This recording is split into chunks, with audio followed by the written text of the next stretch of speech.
For the first time in 8 months, the vice foreign ministers of South Korea and Japan sat down face-to-face to discuss mending ties between the two countries. A number of issues came up, with the elephant in the room being the state of bilateral relations, which have reached a new low over Tokyo's continued distortion of historical facts. Our Hwang Sung-hee starts us off.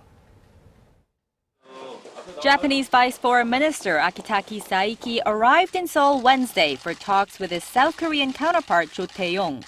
The meeting, which came at Tokyo's request, was the first Vice Foreign ministerial-level talks between the two neighbors in 8 months. Tensions are high between South Korea and Japan over Japan's constant distortion of historical and territorial facts.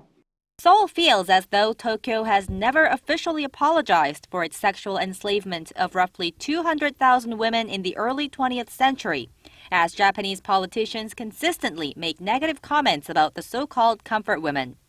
The diplomatic row has taken its toll on the South Korean public's perception of Japan.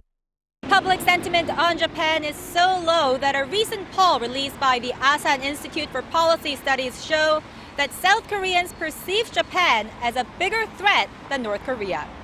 According to the Asan poll, more than 65% of the South Korean public feel threatened by Japan, larger than the 60% of the population that fear North Korea.